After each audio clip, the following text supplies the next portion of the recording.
So what's up, everybody? It's your boy Jonathan D'Angelo, aka Johnny D. I got Neko Yasha '09 with me, and today, tomorrow, tonight, whenever you're watching this, you are tuned into another Blurred View session, and we have on the show with us entrepreneur, activist, world traveler, Kendall Tyrone. What's good, man? How you What's doing? going on? How you feeling? I'm great. How are you? We good over here, baby. We good. We good if you good. Good. I'm great. Can't complain. Living, feeling good, skin glowing.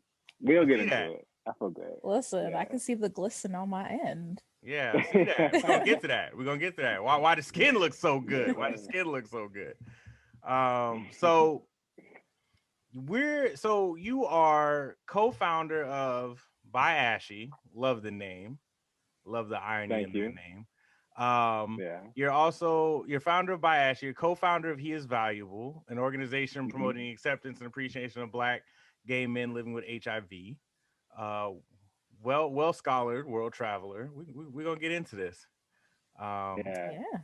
So About to get down and dirty. Yeah. Danny, go ahead, take it away for us. You know, we got to ask the big main question.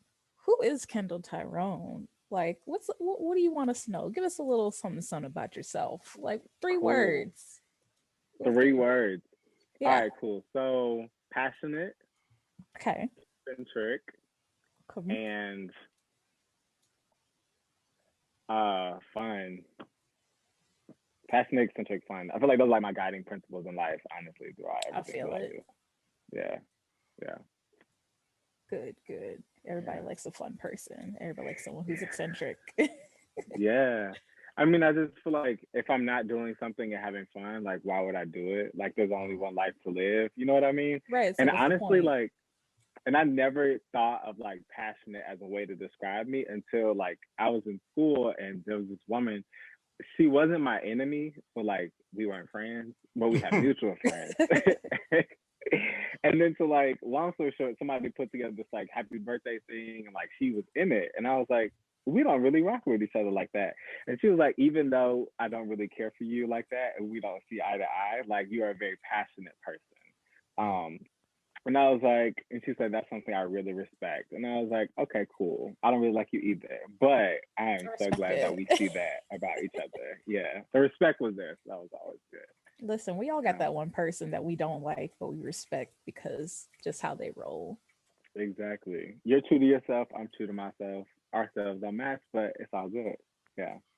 So you graduated from Emory University with a degree in sociology and Spanish. That's very interesting. I don't know too many. I personally don't know too many people who major in a foreign language, but you do have the sociology degree to back it. But this is the Blurred View, and we do black nerd stuff. So what's your guilty nerd pleasure? My guilty nerd pleasure is I love like adult cartoons, like King of the Hill. I think it started with King of the Hill. Like that I love it. Love it. Me and you will get along I just recently great. started reading it. I love King of the Hill is my all-time favorite show. It's so good. It's just so good. And I didn't realize that it was a spinoff of Beavis and Butthead. They're like the neighbors and Daria, like they're all in that same like universe. I thought that was cool. But like King of the Hill, I love American Dad, Bob's Burgers, like all of those like adult comedy shows are like. I take it you like Archer then? Down. I haven't gotten into Archer, even though I love that voice actor because he did home movies, and I love home movies as well. Yeah, I haven't gotten there, or BoJack Horseman, but those are both on my list. Definitely recommend it. Okay, I'm gonna check it out. I'm like a serial like binge watcher too. It'd be one thing that I love, and I'll just watch that over and over. Well, that will be Archer for you. That will definitely be Archer. All right, I'm gonna check it out after this thing. All right, so there was something I want to touch up on that we talked about in your pre-interview, and to quote you, you said there's a resiliency that marginalized people had, and I wanted to go a little bit more exploration on that topic. For you as a Black gay man and growing up, like I'm pretty sure all of us here had a traditional household, especially you, a traditional Black household. Like, how did that resiliency help you come to the person you are today? Sure. So I think that one thing that I one of the earliest memories of like resiliency within the, the Black queer community that I know that was the ballroom scene. And this was even before I understood like what it was. I just remember being on MySpace when mom and it was off the phone so that I can use the internet with like dial up. Yep. And like this, yeah, I remember that. Like, yo, get off the phone. I need to use the internet, or get off the internet. I need to use the phone.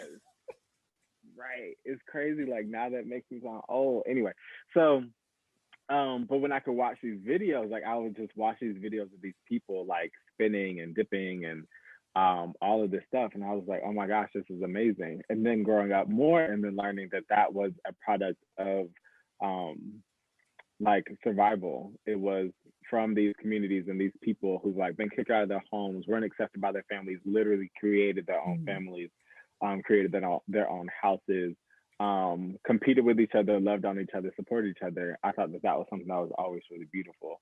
That's something that we also have done as Black people in the United States. You know, like I don't need to go through our history, but I mean, what is American food if it is not actually the food that like our great ancestors created when they were given nothing and then made it into like the finest foods in America. So when I say that there's a strength and resiliency in those most marginalized, like that's what I'm talking about. Like we breed culture. Everything that is culture like came from us. And at first it was ghetto or it wasn't something that people are here for or whatever. And then it becomes the norm and the standard. Then people try to take it away from us, but that's a whole nother story. Anyway, we have a tendency to like continue to redo everything to create. And I feel like that's really beautiful and something that only those the most marginalized have. So did toxic masculinity play a role in any of the struggles you had growing up or even coming out? I'm pretty sure they did, given the Yeah. culture. Yeah. I'm a Black gay man from Georgia, of course. Right. Yeah. Yes. Toxic masculinity, I think, and this is interesting because one of my friends, he goes to Howard Law and like also sees that kind of even presently, like in 2021. I think in my upbringing, there were just like notions about what it means to be a man that were really upheld often. So like me playing sports, like I tried it and then if somebody hit me too hard or I had to catch the ball or you want to like shoot it, like girl, I don't care, like let me go play with the dogs or like do something else. And I think like for a while, like my parents were like not really here for it and like tried to get me to like shy away from it. And then I don't know, maybe when I was like 13, 14, they just really accepted like Kendall's just gonna do what he wants to do. I didn't really play sports like that. I dated this girl who was into theater, and then I did theater for like a lot of college. That was when I actually started like my first like activism, so like art and activism. But yeah, I was always around like people who were just reinforcing these like barbaric and like colonialized based view of like what it means to be a man and to be masculine and things. So I was around it, but after a while I was like, that's not me and that's not ever gonna be me. So I'm it's like hard my pass. girl. Like that's not it. Yeah. Yeah. Now, what would you say to the young Black men today exploring and accepting their sexual identities? I would say that it's hard. I would say that it is very hard. There are going to be times that are very challenging. There are going to be times where you question why you're on this earth, and there are going to be times that you may want to not be anymore. And that the moment that you begin to love yourself and accept yourself, then things will change for yourself. Maybe not around you. You can't change everybody around you, but you can change the way that you view you and the way that you love yourself. Because at the end of it, all you have is yourself. I think that something that I personally realized, like for me, was like my parents again, like they understood like Kendall's just gonna like when I moved, for example, like I moved to Miami, they were like, you know, you're moving, but like you're not making any money, blah, blah, blah. And I was like, okay, well, I'll leave in 2 weeks. And they were like, no, you're not. And then I was like, well, I'm actually leaving tomorrow. You know, like they understood that. And then I think that just like in me, like living my life and living my truth, they've come around to understand that it's, you know, like less about anything that like they can kind of control, and that all that they've ever wanted for like their child or whatever is to live out their purpose. So I would say to young Black gay men, to like living your truth, live out your purpose is going to get better, and just love you, because that's what really matters at the end of it. Perfect. And you know, that just worked out great because this is going to get us to our next session. Kendall, the amazing world traveler extraordinaire. Right. And so we talked about it earlier, how you have 2 degrees, you are bilingual in English and, pardon my horrible Spanish, veo que sabes español. Are there any other languages you have any interest in learning, or are you kind of just good with the 2 that you know? Yeah, so I actually know 4, or like I have a working knowledge of 4 languages. So English, obviously, Spanish, I studied in school, in high school and in college. And then I did my first stint in the Peace Corps was for 2 years, 27 months in the Gambia, West Africa. It's the smallest inland country in Africa, and it's physically within Senegal, even though they're 2 different countries, 2 different languages and everything. So I speak Fulani, or a dialect of Fulani, because there's several dialects of Fulani, and then a little Russian. Okay, a little bit of Russian. Yeah, because I also did almost a year in Ukraine. So was it difficult picking up all these languages, especially that late in life? Yeah. Yeah, but it was like, I think for Fulani, the dialect that I learned, like no one in my village spoke English. Only the teachers, and the teachers weren't there year round. Lightning. The teachers weren't there year round. So, and I think I had like 2 people in my village who spoke English. No one in my like compound in my family did. So it was like, it got to a point where I was like, I can't communicate. And I was like, I hate this. But then I'm like, nobody, like, if you want to eat, or like, if you want to have fun, or if you want to get through this, or if you want to actually build connections with people, then you have to meet people where they are, and you have to speak their language. So then I like was literally like sitting around the fire, because it was like 70 something degrees once, which was like freezing when I was in Gambia. I was like, oh my God, I need a sweater, because it was normally like 120 degrees. We were like sitting around the fire, and I'm like, okay, how do you say this? How do you say this? How do you say this? And like took notes, studied, and then like eventually became fluent in the language. But it was very hard, very, very, very difficult. But the kids were a lot of help. And then the adults would talk a lot of shit. And so I was a really good shit talker. Yeah. Yeah. It was a lot of fun. That's good. So like, how did that get you into the Peace Corps? Like, what made you want to do the whole like study abroad into the Peace Corps? Like, what made you want to like do that? So I've always been interested in people and culture since I was a child.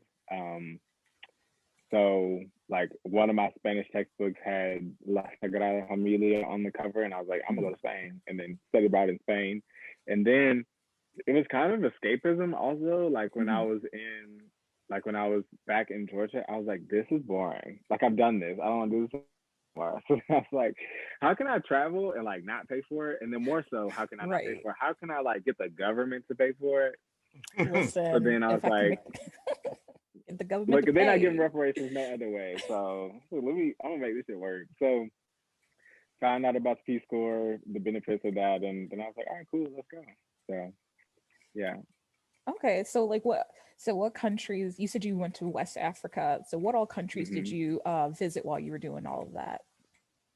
So I actually didn't, like, I was broke because I probably should have like saved money before. No, who needs to do that? That'd be smart.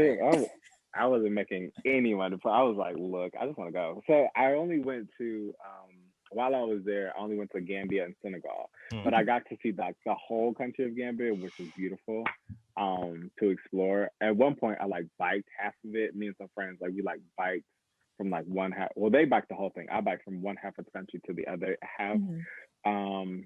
Went to Senegal, Ches, Dakar. I got to see like the major like slave, two of the three major slave ports of West Africa, which was really cool. One was on Gorée Island, and another one is in the Gambia. The other one's in Ghana. I haven't gone to that one yet. Mhm. While I was there in Gambia, I went to Gambia and Senegal, and then, but like otherwise, like traveling, I've been to other countries as well, which is cool. Okay, so what was your favorite country to visit? My favorite country, probably Lisbon. Or Lisbon is not a country. Probably Portugal. Um, Okay. because Lisbon was just like a dope city. It was like it was between Lisbon and Spain. Spain is where I'm eventually gonna live in the next like 5 or 6 years.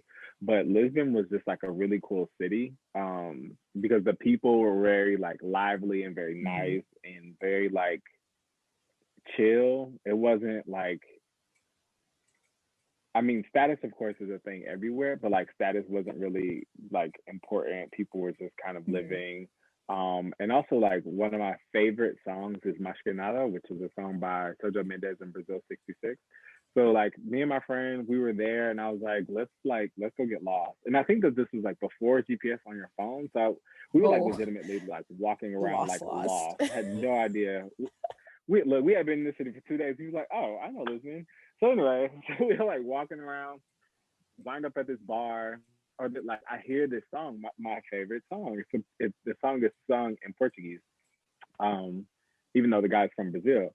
And so I'm like, let's go in here. So we go inside this bar, and it was just a vibe. Like people are in there Mhm. dancing, drinking. The song is playing. I was like, oh, this is good. We just like sat down for hours, and then we were like, okay, so I don't know where the hotel is. We should probably like get back.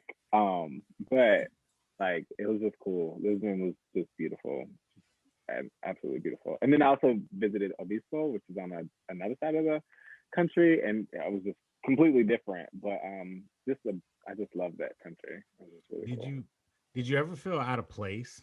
Like anywhere you seem like the type of guy, excuse me, you seem like the type of guy who can like adapt, you know. So did you feel out of Yeah. place anywhere at all?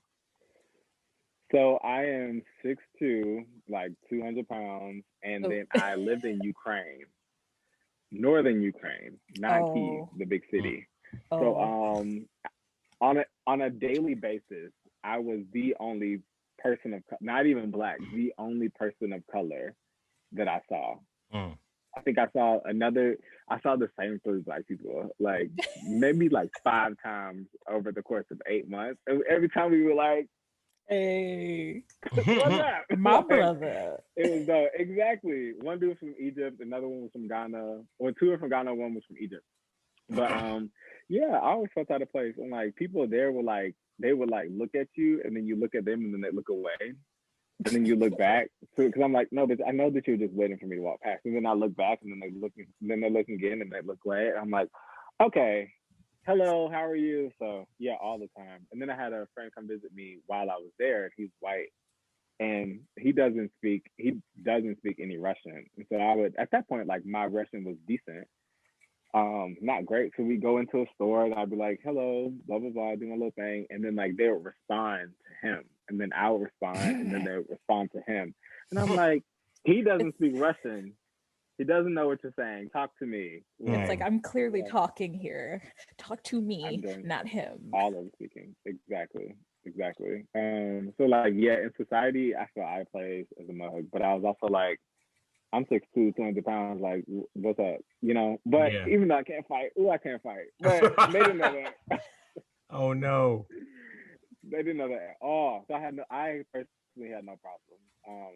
But that wasn't the experience of like everybody in like that I was there with. Also, I didn't really speak the language that well, so like I didn't know if anybody called me racial slurs. Which, Like, more yeah, than likely they but probably did, but you wouldn't know. Yeah. Did you It's did you actually, feel that's why like, okay. did you feel out of place? Like odd question, but did you feel out of place in Africa? Yeah. So I'm not sure. I think a lot of languages in Africa have a word for like foreigner or for like Mm-hmm. outsider or for white man. And sometimes they like mean this, they are the same word. Right. So in Gambia, the word was tubab, and like it means white man. I always was offended by that because like I'm not white, so I was just like, I am not my oppressor kind of a thing. Yeah. Right. Um, so that was pretty difficult to grapple with for a lot of time, like while I was in the Gambia. Yeah. And it was so deep to the point where like, have you ever seen like videos of like a white person going to Africa and like a baby crying when they see them? Mm-hmm. Yeah. Maybe. Okay. That was Yeah, I've seen real. Like those. that's very, very, very real. So like, and then sometimes, not all the time, but like sometimes babies would see me and cry, and I'm like, I am not that light. Plus, like Fulanis like typically are like lighter skinned, and I'm like, your mom is lighter than me. Why are you crying about me? Right. Right. It was, I'm like, what the damn baby can't see. No, the baby could see, but I did feel out of place like in those instances, but and I always did, honestly. Except for when I learned the language really well. Because Mm. then when I learned the language really well, I remember there was like this one time I was just chilling at my friend's compound. And then there was this other guy who came to visit from somewhere, like a different city. And then like we had all just been like sitting around talking and whatever. And then they were like, "Oh, where's y'all's white man? Like we know that your village has a white man. Where's the white man?" He was like, him. They were pointing at me. My name was Musa, which means Moses. It's the Arabic country or Islamic country. And he was like, "Oh, Musa's the white man." And they were like, "Oh, I thought you were like so and so's son who married the white woman who like lived but like who's actually here and like from here, whatever." And I was like, that was a very complex backstory, but I'm honored that you thought that like I was from here. But yeah, very many different like instances of feeling like an outsider there, which is interesting. All right, so let's go. Johnny, we'll take you. You can take up the next one, Johnny. We'll go on to the fun entrepreneurship Yeah, let's get to know section. you as a businessman because you a businessman. um, so Something like that. you said you said when you came back to the States, your skin wasn't reacting well to regular lotion. So what does that mean? Because we've been using the same lotion for generations. So what happened? Yeah. So I stopped using lotion like in college. So before I traveled. But I stopped using regular lotion because it like made me sweat. Like I feel like I would put it on and like my skin was like seeping through it. Or like sweat was like it was like, nah, take this off. My skin didn't like it. And then at first I didn't like shea butter because I was like, nah, it smells bad and I don't know how to use it or whatever. So Mm. that was a while ago. Yeah. But I've So been using shea butter for like over a decade. so Yeah. what made you want to make your own skincare line? Was it that particular? Um, no, I actually like never really thought about selling it. Honestly, you want okay, so you wanna know why I really like I decided to sell it? It was because I had no job and I needed some money. And I was like, I'll do this. And people like asked me for it. So I was like, maybe I can sell this. I bought like 10 jars and I like paid somebody to do a photo shoot and Mhm. paid for like this editing and like these labels because I was like, if I'm gonna do it, I'm gonna do it. Right. Um, at least with the marketing because that's Right. what I'm interested in. I was like, even if it don't sell, these pictures are gonna be really cute. So did all of that and then like made it and then I sold. It's like I sold out of like all that I had like within like an hour or so, and I was like, Mm. wow, that's crazy. And then like the love has just kind of like continued Mm. on.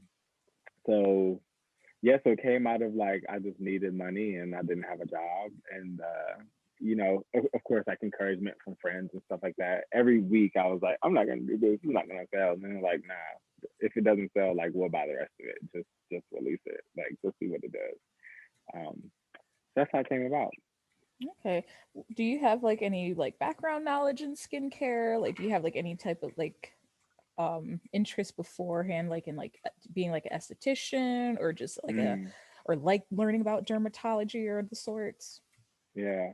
So like eczema and like different skin conditions are like kind of genetic in my family. Same, So eczema fam. yeah. Yes. So no like formalized training in skincare, but I've always done a lot of research on like I had this dry patch, or like, you know, somebody in my family's experiencing this, or I have these spots, or like whatever, like what's gonna help. So I would do like a lot of research like into, and then also conversations like with people who are in the like dermatology field, um, around like things that are good for your skin and like ways to improve it, stuff like that.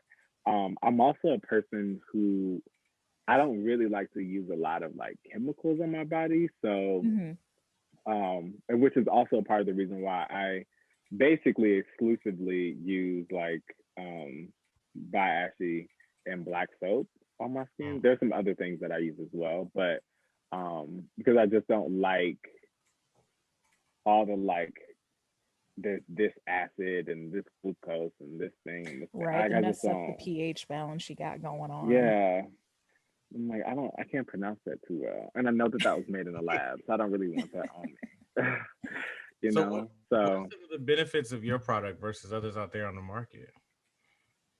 so mine is black owned, mine is LGBT owned, Yes. mine works. Yes. No, yes, all of that. No, so mine truly like it is all natural.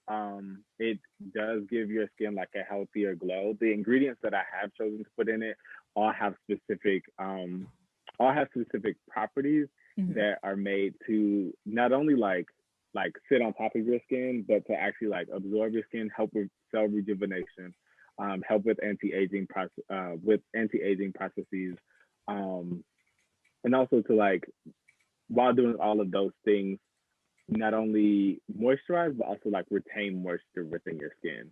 Right. So vitamin C has very specific properties. Vitamin E, cocoa, and shea butters all have their like properties and things that they do like within your skin, and they're found like in nature. They're not like man-made chemicals. Um, they're natural like products. That vitamin C is so good for skin brightening and dark spots. How long did it take? My bad. How long did it take you to come up with this? Because you was in the kitchen cooking. It sounded like you know to put this together. Look, it took so long, so long. Like when I tell you, like I was not joking about like the research that I did, like because there was a certain, you know, there's a lot of places and a lot of people who like have their own shea butter who whip it and do it their own kind of way. Some people like mix theirs and it's like a little bit too airy for me, and I don't feel like it like stays on my skin. And other people do it and it's like too thick, and so I just tried to figure out like sometimes previously I would like do it and maybe like put too much oil, and I'm like slipping and sliding and I'm super oily, and then other times it wasn't enough oil, and then I had to get the balance of like cocoa butter, because cocoa butter doesn't melt with room temperature, or cocoa butter is less susceptible to like changing with the weather as opposed to shea butter. So then trying to get like that mixture kind of down, it took a while. Like I ain't gonna flex. It took a good chemistry minute. at work. Yeah. Peak chemistry. Look, I was very like my mom used to like joke with me all the time because I would always be like, try this, try this. She's like, you always want me to touch something.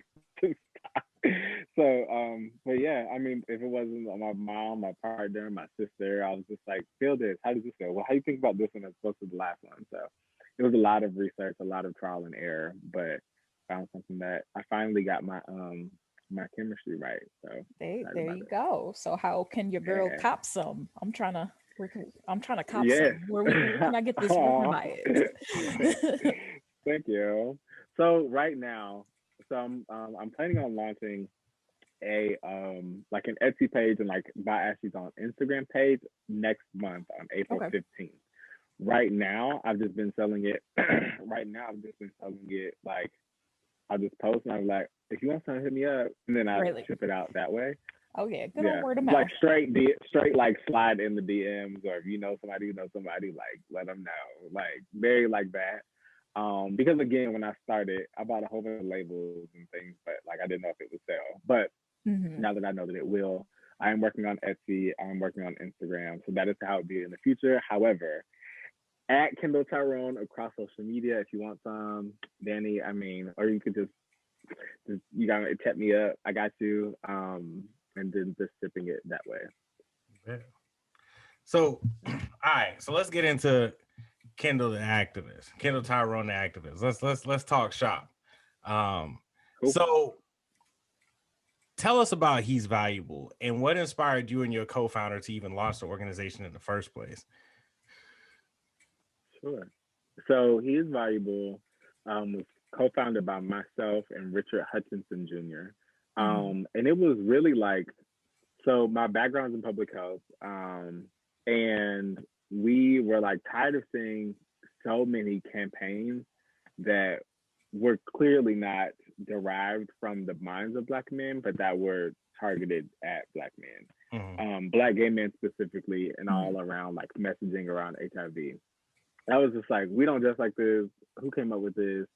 Like, what? Like, why is he having like a fucking like fluorescent beige sweater and like Tim's? Like, what is this? You know? And I was just very disgusted about so many things. So then I approached some friends and I was like, I have an idea for these pictures. Let's do this. Richard said yes. We took pictures. And then they kind of just like blew up on the internet, which was amazing.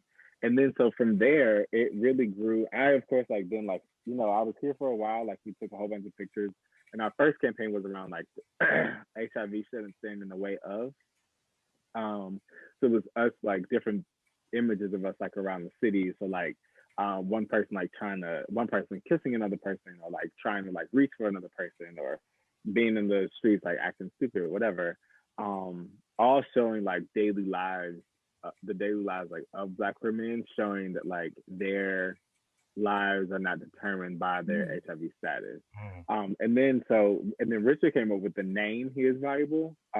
Like we were just on the phone one day and we were both like, we want to give HIV a different name. And then he was like, oh, He's Valuable. So that really stuck. And then what has grown into now, like for a lot of times, like I was gone for a lot of years, I was gone. But what has grown into now is a from a social campaign to a social movement. So we would have back when we were like when outside was open. Well, I mean we in Atlanta, so outside never really closed. But when outside was open, like we would have weekly discussion groups for Black men and like quarterly parties for Black gay men. These discussion groups ranged from talking about everything from the importance of early voting to like how people like to have sex, to the importance of body positivity and what exactly that means, to like how do you know when you love somebody, or can I be monogamous, to financial money management, like everything. We talked about like the gambit of everything. And something that we were very intentional about was not making He Is Valuable, even though we carry the acronym HIV, it's not an HIV organization. So it's not like, so many times in Atlanta, when there's something that's like Black and gay and meant to be for Black and gay people, they just want you to come and get tested. We don't do testing. We can link somebody's services if they do need it. However, like the crux of who we are is not about like your status. It is about your wellness. Right. It is about you as an individual, and it is not about like, okay, do you take a blue pill in the morning or do you take a purple pill in the morning? Because that, at the end of the day, isn't relevant if you're also struggling with homelessness or food insecurity or housing instability, you know, like the financial insecurities, like these kinds of things. So we found that if like by focusing on like the whole person, it's better for all of us, honestly, because I mean, Black gay men, we need other Black gay men. So. Yeah. So like, how does that help you help other Black gay men deal with like this potential trauma and backlash? Because we know HIV is still being seen as this lovely, icky scarlet letter, even though we have all the new information still, but people are still treating it like it's this horrible thing. Yeah. So something that like we do, something that like so we have like a multifaceted kind of approach. And I think that one of the strongest is by us normalizing HIV, it by us normalizing HIV, we destigmatize HIV. Right. So when we can have conversations about HIV in the same way we have conversations about Real Housewives or about Drag Race or about, the Clippers game. I think that's the basketball team. The Clippers game, Yeah. then it becomes a normal thing instead of like, okay, guys, now we're going to talk about HIV. Do you know ways to protect yourself? Like, it's not about that. Because Black gay men, we've from a very early age been activated and socialized into medical care, because of the kind of stigma and attachment of HIV to our existence. We already know these things. Many of us do, of course. Like, there's like nitty gritty stuff like people don't necessarily know, but like we all have a general understanding of what HIV is.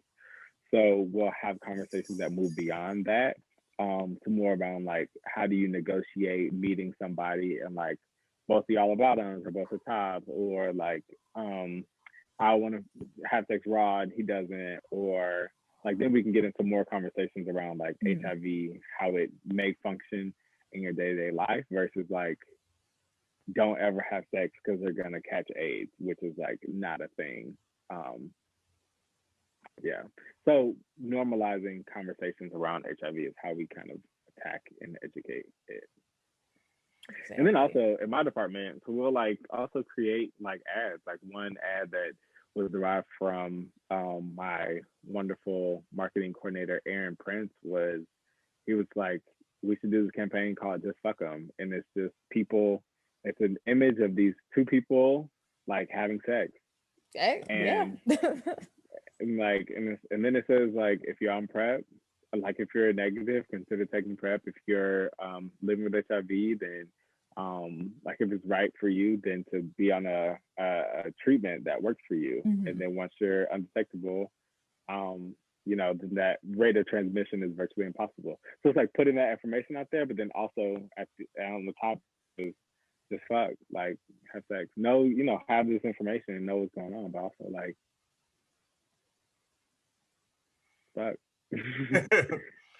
How has homophobia expected your ability to expand your reach when he is valuable? I mean, and do you find that type of discrimination? Who does the homophobia come more from, men or women? So I think that the thing about like he is valuable and really like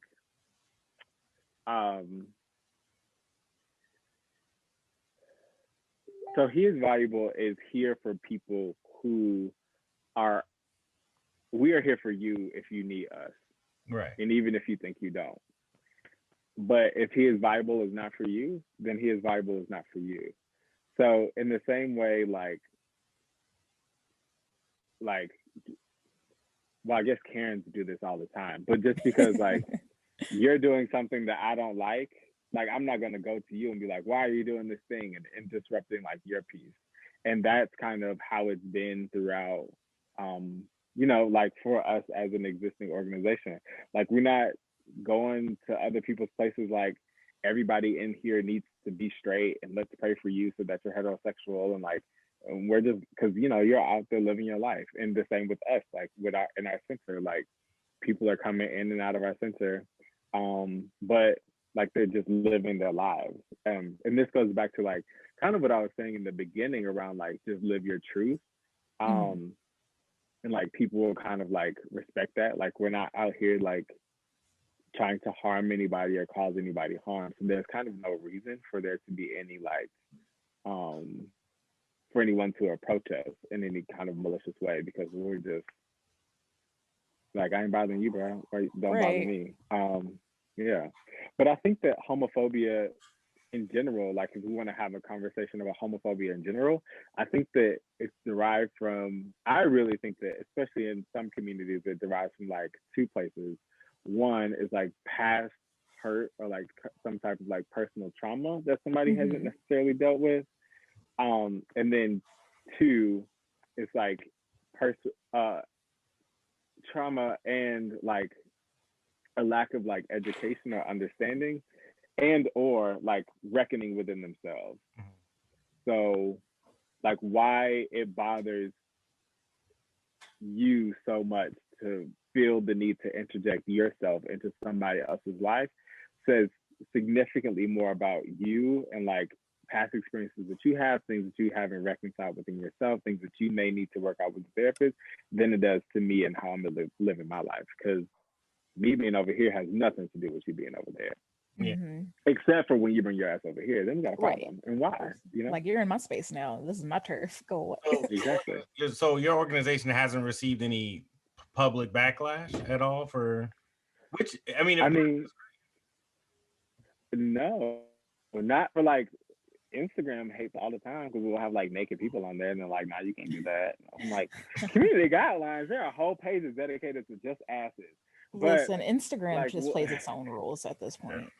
Exactly. So I mean, we'll have some of that, but no, like, or like every once in a while we'll say something or post something that somebody doesn't necessarily agree with, but I I don't believe that we've ever had anyone just like, God hates gays, y'all are all gonna burn in hell, you faggots. Like, I don't recall us having any of that. I also think that something that's very apparent about He Is Valuable, which also goes back to what I was saying before, was like we are an organization like of love, and like that is what you see across our social media. Love and like just general positivity. So we're not like out here like trying to be messy or like chasing clout or anything else that would like invite that kind of energy for that to be thrown out at us.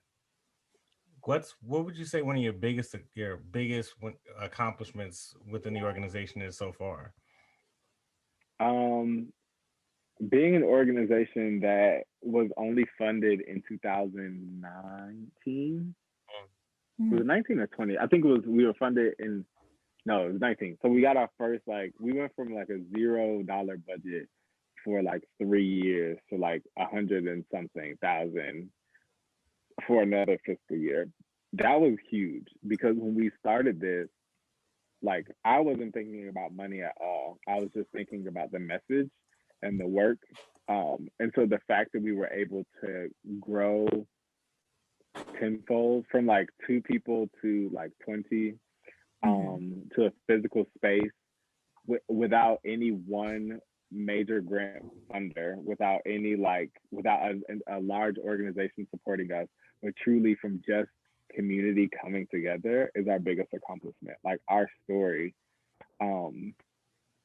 And then also like not doing things the way that people typically do them. So like we're not doing things like for people to get HIV, to get an HIV test, or to engage people necessarily in medicine. Like, that's a huge accomplishment, especially in Atlanta and being a Black gay organization. And all of us like developing our roles and growing into them and kind of figuring them out as we go along. It was very inspirational to be a part of. That's fantastic.